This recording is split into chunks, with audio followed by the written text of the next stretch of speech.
Hi there, a question came up the other day at a Q&A about the difference between the 10-hole diatonic and the chromatic. So in this video I'm going to just give you an idea about some of the differences.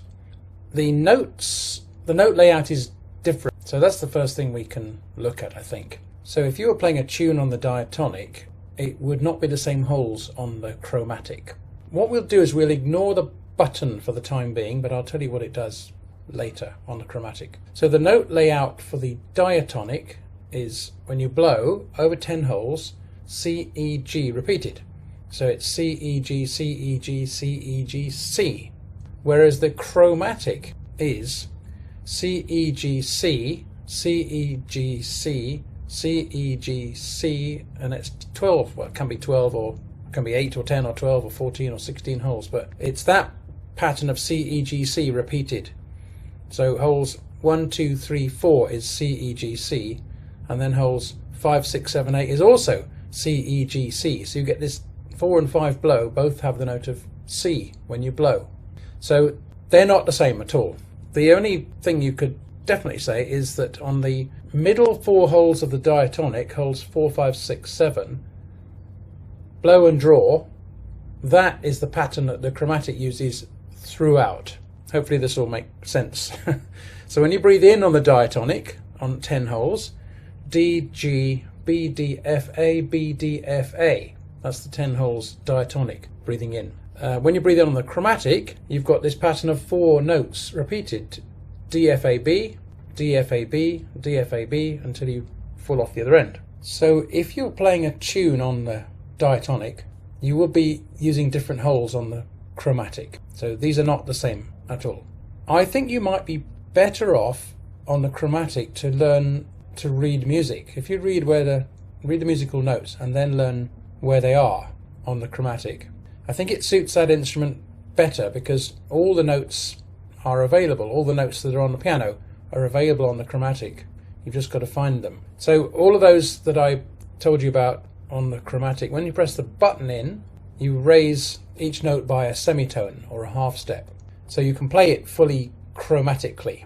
There's a reed for every note that you want. In fact, there are some duplicate reeds, as there are on the diatonic, but the chromatic has lots of duplicate reeds, so you can make choices, whichever sounds smoother, whichever's easier, whichever you feel is best for the job. Now, let's get on to the chords.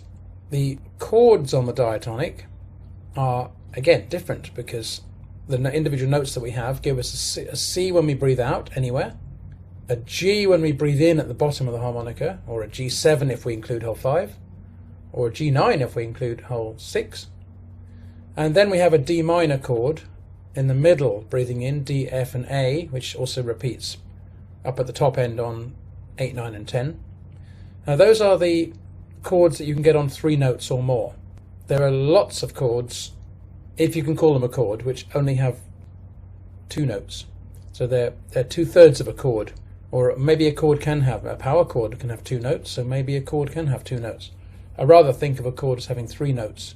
A power chord has 2, so there you go.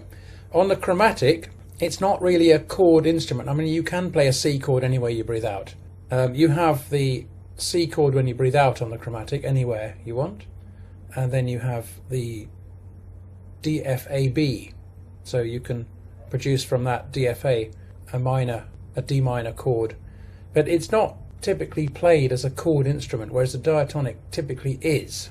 So I think the chords are not really very significant. So that's the main difference between the diatonic and the chromatic.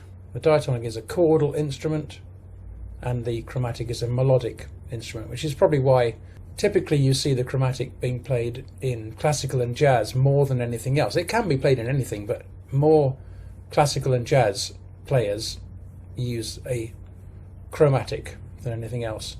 Whereas diatonic players, you will see them more commonly in blues and rock and country and folk and lots of other things.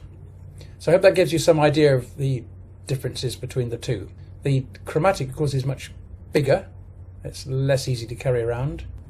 It has valves or wind safers which can stick if you don't warm the thing up properly, you can get some condensation between the two sheets of plastic. It used to be leather, plastic I think it would be always now, and that can be a difficulty. So the Chromatic needs a bit more care, a bit more warming up. The Diatonic is much easier to carry around. It's more of a sort of casual instrument, I guess you could say. It's always been the one that people whip out of the top pocket, isn't it, and just give it some air.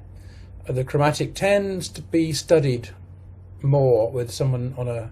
You can see people with a music stand and music written on the stand, and people studying classical and jazz. Doesn't have to be that way, but that's what I see a lot of. Both are great instruments. I recommend people try both. And the other types of, there's 5 types of harmonica at the moment. There's a new one just been developed, which is a MIDI harmonica. And if you look at Brendan Power, is probably one of the most famous exponents of the MIDI harmonica. So that's the 5th type of harmonica. And then you have orchestral, which is bass and chords and hybrids of various different descriptions. And then tremolo, and then chromatic and diatonic. All good fun, I think. All good fun. So try all of those, and if you want any help with any of them, let me know. I'll be happy to lend an ear. Okay, bye for now.